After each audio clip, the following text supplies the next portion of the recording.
Olá pessoal, sejam bem-vindos a mais um vídeo aqui do Super Acadêmico. E hoje a gente vai continuar com nossa playlist do livro Antropologia Cultural, do Luiz Gonzaga de Mello. Hoje a gente vai continuar com o capítulo 3. Esse é o episódio 6 da playlist. Para você que está acompanhando aí, seja bem-vindo ao episódio 6. Para quem está chegando agora, dê uma olhada nos outros episódios para retomar aqui o que a gente está falando. Hoje a gente vai falar sobre o etnocentrismo e mais algumas coisas para ver se terminamos o capítulo 3. Eu acho que talvez dê para terminar o capítulo 3, não sei, ele é bem longo. Bom, antes de começar, tem alguns recadinhos aqui do canal para vocês. Se você não está inscrito, se inscreva no canal, é só clicar aí no botão vermelho abaixo. Dá like no vídeo, certo? E também comentar, fazer perguntas, né, críticas, o que seja. E também partilhar o vídeo, compartilhar em suas redes sociais. Além disso, tem 3 coisas que você pode fazer a mais pelo canal, né, e fazer com que o canal possa continuar crescendo.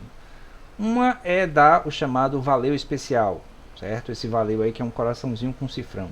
Eu vou colocar ele aqui na tela para vocês verem como é. Mas é só clicar aí e ajudar o canal com esse valeu. É um like pago, digamos assim.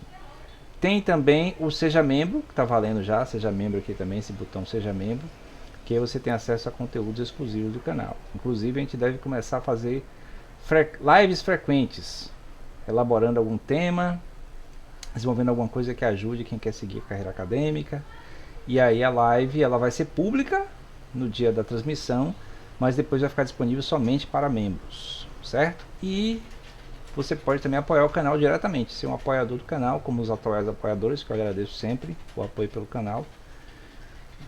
O apoio ao canal, para que ele possa continuar crescendo, através do Apoia-se. Eu vou colocar agora o spot do Apoia-se para você saber do que se trata. Deixa eu interromper aqui o conteúdo de vocês só um pouquinho, para lembrar que você pode apoiar o canal Super Acadêmico agora, indo aí na descrição do vídeo e apertando em Apoia-se, no link do Apoia-se. Vá lá na nossa comunidade e clique lá para apoiar a partir de R$1.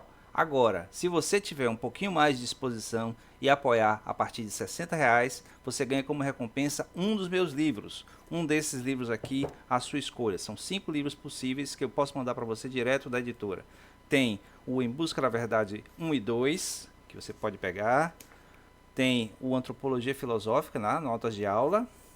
Tem Num Quarto Escuro no Palácio da Alvorada, e tem o Novembro de 2019 de Lula da Silva.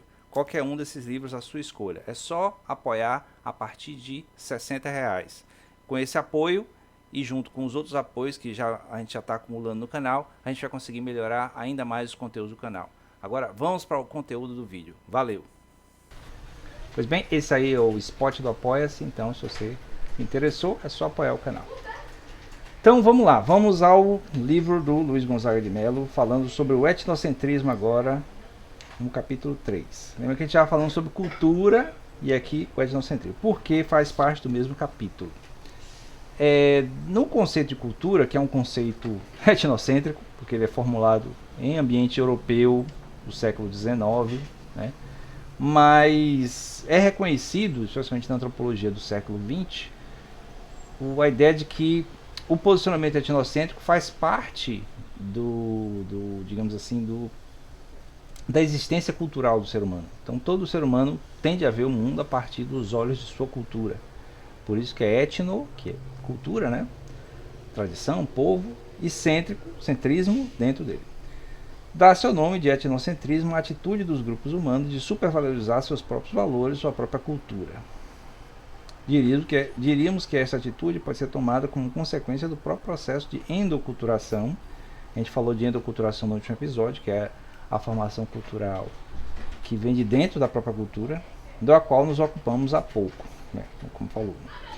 Então, a ideia aqui é: quanto mais isolados, maior carga de etnocentrismo e de estabilidade cultural. Afinal, assim as mudanças culturais serão menores. Então, por exemplo, imagine que uma comunidade rural, pequena, né, sempre com os mesmos valores, as mesmas tradições. À medida que, sei lá, talvez pessoas mais jovens da comunidade passam a conviver com o ambiente urbano, ou viajar e voltar. Então esses aspectos novos passam a ser considerados estranhos, porque o ponto de vista daquele grupo é etnocêntrico.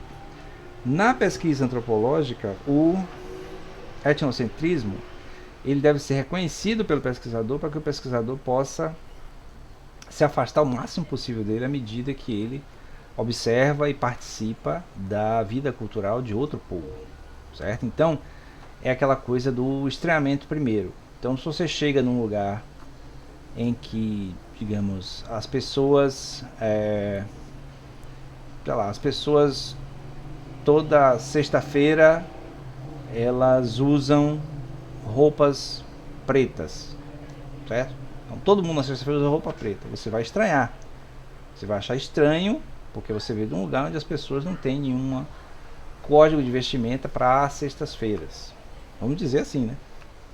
Como um exemplo bem esdrúxulo. E aí, à medida que você, como pesquisador, vai conhecendo as razões daquela coisa monocromática na sexta-feira de todo mundo usar preto, e aí você passa a estranhar também o seu modo de vida, que o seu modo de vida ele é um modo de vida tão arbitrário e construído quanto o do outro, certo? Então o etnocentrismo ele tem que ser reconhecido como parte da vivência cultural humana. Processo cultural, aspectos diacrônicos. Vamos lembrar que esporadicamente a cultura incita transformações. Diga-se de passagem que na tradição antropológica poucos são os estudos sobre mudança cultural. Normalmente se pesquisa de maneira sincrônica, né? aquele aspecto cultural vivido naquele momento. E aí não se tende a não se olhar as mudanças. É claro, isso já foi meio que evoluído de uns tempos para cá. Então, pesquisas que buscam as mudanças de um certo povo, né? Uma certa comunidade depois de um tempo, depois de uma certa situação específica. Então, por exemplo, podia-se pesquisar comportamento de uma comunidade antes e após a pandemia do Covid-19, por exemplo. Então, esse evento que atingiu todo mundo poderia ter causado transformações. Então, no mundo do trabalho, do dia a dia do trabalho urbano nosso, muito do cotidiano foi mudado por causa da pandemia. Então, se as pessoas se acostumaram a, através de telas, trabalharem, conversarem, terem reuniões, é uma coisa que não tinha habitualmente. Existia a tecnologia, mas não era habitual na vida das pessoas. Hoje em dia, na vida de muita gente já é habitual esse tipo de coisa. Então, seria um traço diacrônico de cultura, através da mudança através dos tempos. Acho que sobre isso tem mais ou menos. Aqui fala do conflito, né? Que essas mudanças podem causar ao longo do tempo. Então, por exemplo, as transformações de geração para geração que faz com que as gerações, né, entrem em conflito, né? Conflito de gerações, aquele clichê de conflito de gerações. Então, as crenças de um momento deixam de ser tão relevantes para as gerações mais jovens, e aí esse conflito acaba gerando processos de transformação. Então, como a gente falou que a cultura ela é dinâmica e estável ao mesmo tempo, as gerações anteriores, por uma questão de etnocentrismo e querer afirmar o seu modelo cultural, tende a segurar a transformação, enquanto que as gerações mais jovens, no impulso, né, de fazer a transformação, vão contra esse movimento conservador e tentam mudar. Essa mudança pode ser, bom, o bom ou mal aí, a moral da mudança não está em análise, mas apenas o reconhecimento de que existe a mudança constante na cultura, especialmente entre gerações, que faz parte dessa diacronia aqui que está sendo falada. Deixa eu ver mais alguns aspectos. Aqui o autor cita Marx e Engels. Marx e Engels acreditavam na primazia do fator econômico sobre os demais fatores que interferem na vida social. Deve-se enxergar tanto numa como na outra teoria apenas colocações analíticas que procuram mostrar e explicar como ocorrem os processos sociais. Assim, Marx e Engels num esforço metodológico elogiável, procura mostrar que a estrutura social comporta uma infraestrutura e uma supraestrutura. Ele está dizendo isso porque uma das críticas em cima das teorias de Karl Marx e Friedrich Engels é o fato deles, ao reduzirem tudo ao aspecto econômico, não valorizam os elementos socioculturais, né? Mais à frente, na própria teoria marxista, tanto a escola de Frankfurt quanto o Antônio Gramsci vão valorizar mais o aspecto cultural para um processo de transformação na sociedade. É claro, bom, independente da questão ideológica, mas apenas o fato de ser o funcionamento das sociedades. Tem aqui ele cita também o Max Weber, justamente como alguém que analisa os diferentes modelos de ação social nas sociedades, como isso vem sendo demonstrado ao longo do tempo de transformação. Então é um aspecto diacrônico também. Então, para o Max Weber, na playlist Sociologia você vai achar vídeos sobre a sociologia de Max Weber. Ele diz que as ações dos indivíduos na sociedade se desenvolvem de 3 tipos, né? Sendo que o último tipo se divide em 2. É uma ação chamada afetiva, né? Outra mais tradicional e outra mais racional. Uma racional impulsionada por valores e outra irracional impulsionada por fins. Mas a ideia é que não há digamos assim, um processo progressivo de transformação de um modelo mais afetivo para um modelo mais racional. Há apenas uma convivência, uma predominância, certo? E aí, nesse processo de diacronia, a sociedade contemporânea teria como predominante, né, hegemônico, a ação voltada para racional, a ação racional voltada para fins, tudo baseado no cálculo, certo? A gente se aproximando mais de uma sociedade regida quase por algoritmos, né, modelos de inteligência artificial, tal, parece ser verdade isso. Os efeitos culturais sobre isso na vida dos indivíduos, né, dos sujeitos, da gente, isso ainda há de ser visto o que é que vai acontecer. Mas há uma tendência aí da contemporaneidade de ir nesse caminho, nessa direção, pelo menos nas ações mais públicas, né? Aqui tem um tópico sobre invenção e descoberta, é justamente quando o autor descreve a valorização das culturas dos processos de inovação. Aí depois ele vai falar sobre difusão cultural, que aí tem, na tradição antropológica, que eu me lembre, duas grandes linhas de difusão cultural, que é um processo, digamos assim, um processo linear de difusão, em que haveria a crença muito típica do século XIX de que a cultura humana ela progrediu de uma forma linear e haveria então patamares de evolução cultural nos diferentes povos. Isso aí foi descartado como teoria universal válida sobre a cultura, mas ficou a ideia de linearidade mais multilinearidade. Então, a ideia de que cada cultura evolui, né? Ela vai se transformando ao longo do tempo na sua própria linha, né? Sem ser comparada com outras. Então, se uma sociedade é assim ou assado, não quer dizer que ela seja mais ou menos evoluída ou mais ou menos, sei lá, avançada comparada com outra. Então, esse processo unilinear de entender a difusão da cultura via, já que é uma formulação europeia, né, eurocêntrica, via a civilização europeia como sendo o ápice da civilização, né, a cultura mais evoluída, enquanto que as outras estariam na mesma cadeia, só que em momentos diferentes. Então isso até estimulava o papel de colonizador, né, de civilizador do mundo europeu, né, que levaria justamente a civilização mais avançada para os outros povos. Como eu falei, isso aí foi deixado de lado, mas ainda tem a crença numa teoria multilinear de difusão. Tem a questão do paralelismo, né, da evolução em conjunto, né, paralela das diferentes sociedades. Inclusive no universo de Star Trek, né, Jornada das Estrelas, o autor originalmente ele usa uma coisa dessa. Ele parte do princípio de que as sociedades inteligentes evoluiriam do mesmo jeito, só que estariam cada um em estágios diferentes. Claro, é um erro clássico aí imaginar que qualquer outra sociedade dita inteligente seria compreendida ou se compreender do mesmo jeito que a gente, né, que os seres humanos. Nós, seres humanos, entre as culturas já não nos entendemos, imagine civilizações completamente diferentes, com processos de pensamento, de linguagem totalmente diferentes. Aí ele fala do processo de aculturação, que é justamente aquele famoso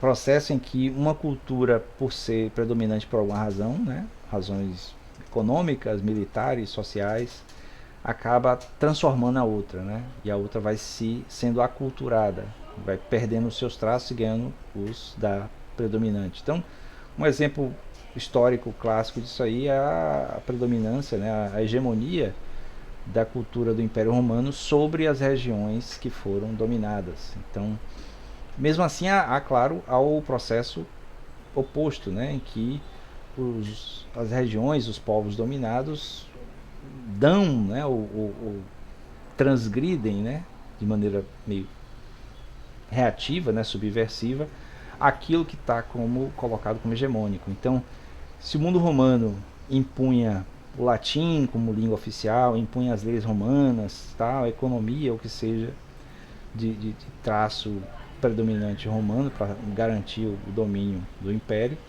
os outros povos eles iam fazendo os seus dialetos, seus modos de vida e iam garantindo uma certa sobrevivência. Aqui no Brasil, né, no Brasil, no processo de aculturação dos escravizados ao longo de 3, 4 séculos de escravização aqui no Brasil, dos povos que vieram para cá escravizados, né, principalmente os povos africanos, eles foram aculturados no sentido de que foi imposto uma língua, uma religião, um modo de vida e o próprio processo violento de escravização, mas ao mesmo tempo houve um modelo de resistência, né? Esse modelo de resistência de vários tipos, assim, o mais conhecido seria o sincretismo religioso como forma de resistência cultural. Seria uma forma justamente de que se resiste a um processo de aculturação que é imposto, certo? Imposição por razões, por meios violentos. Mas de qualquer jeito, quando há contato entre culturas, normalmente aquela que é predominante, digamos assim, ela acaba impondo um processo de aculturação. Aí tem vários exemplos, né, que a gente pode dar, né? Então, a presença, por exemplo, da cultura estadunidense em vários lugares em que originalmente não tinha cinema, televisão, valores, consumo, uma série de coisas típicas dos Estados Unidos que foram impostas a povos que tiveram que se submeter culturalmente, apesar das resistências que sempre há. Bom, acho que como último tópico aqui ele fala sobre...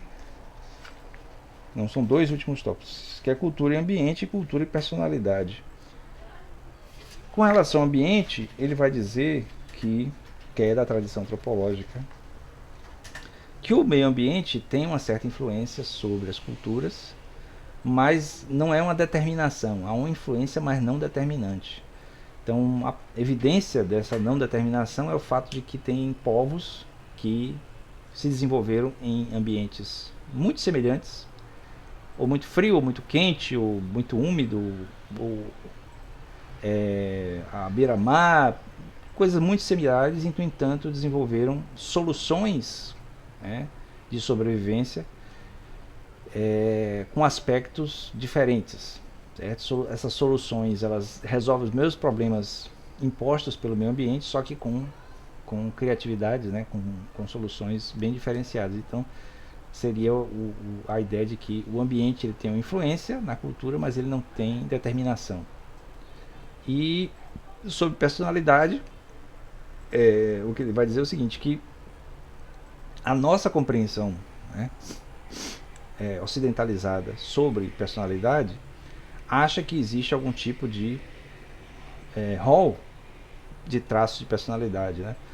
os psicólogos, né, os analistas de expressões faciais, tá, tentam universalizar isso, mas quando você analisa do ponto de vista da antropologia, né, as análises das diversas culturas e como elas expressam emoções e maneiras de se expressar, há diferenças muito grandes, por mais que nós tenhamos partilhado o mesmo sistema neurológico, né? Nossa herança genética neurológica é a mesma, no entanto, a maneira como ela desenvolve isso é bem diferenciada. Tanto que quando um pesquisador vai pesquisar um povo em que certos aspectos, certas emoções básicas, né? Alegria, medo, tristeza e tal, quando são analisadas geralmente pelo nosso ponto de vista, né? O ponto de vista de quem não é de lá. Então, de repente, a compreensão não seria a mesma. Então, você tem aí realmente uma possibilidade muito grande de desenvolvimento de pesquisas do ponto de vista do que seja a personalidade, certo? Mas assim, é uma tendência nossa em tentar limitar as coisas para tentar compreender melhor. É um traço científico. Mas assim, a ideia é que tem uma possibilidade muito grande de desenvolver ideias, né, desenvolver teses, teorias a respeito da personalidade relacionada com a cultura. Assim, os estereótipos a gente consegue perceber bem, certo? Então as pessoas adoram colocar coisas como o italiano é assim, o brasileiro é assado, o baiano é assim, o gaúcho é assado, o canadense é assim, esses estereótipos sobre personalidades parecendo a maneira como a gente pensa raça de cachorro, né? Essa raça é dócil, essa raça é feroz e tal.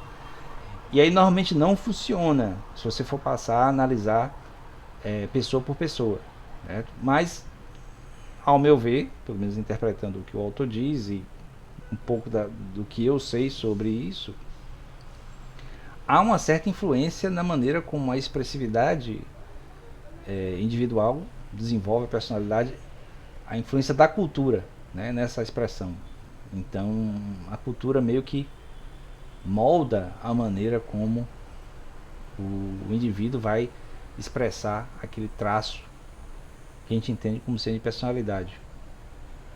Porque de repente pode ser totalmente o avesso, né? Uma pessoa ela aprendeu dentro daquele costume a se expressar daquele jeito, mas na verdade não é o que ela sente. E aí você tem uma reversão completa da compreensão do que seja traço de personalidade. Bom, esse foi o capítulo 3, né, do livro do Luiz Gonzaga de Mello, Antropologia Cultural. Terminando o capítulo 3, próximo episódio a gente vai para o 4, falando de evolução, universo, a vida e a cultura. Basicamente vai ser sobre evolução, evolucionismo, pelos tópicos aqui. Então, eu vou ficando por aqui, não se esqueça de se inscrever no canal, o vídeo ficou um pouco longo, 22 minutos. Então, se você ficar cansado, assiste só metade, depois chega aqui no final. Não se esqueça de se inscrever no canal, dar like no vídeo, comentar e compartilhar, certo? São as coisas que você pode fazer sem gastar nada, só seu tempo. Mas se você quiser gastar alguma coisa aqui no canal, vai em valeu, né, o coraçãozinho aí com cifrão, ou você pode ser membro do canal e ter acesso a conteúdos exclusivos. E você pode apoiar o canal diretamente. Eu vou colocar o card aqui do Apoia-se novamente para você apoiar o canal se quiser, indo na primeiro link da descrição, certo? E também o meu próximo novo livro, né? O próximo livro daqui a pouco sai, mas o meu novo livro atual, o atual livro novo, está disponível aí no segundo link da descrição. Dê uma olhada também. Tem muita visita lá no Clube de Autores desse livro, tem mais de 1.500 visitas. Agora compras não tem muita. Acho que as pessoas vão lá ler o começo do livro e falam: ih, rapaz, acho que não vale a pena ler não. Eu acho que eu vou pegar e colocar mais, em vez de colocar só 15 páginas, de colocar lá mais páginas para as pessoas verem que vale a pena pedir o livro, certo? Então é isso, eu vou ficando por aqui, até o próximo.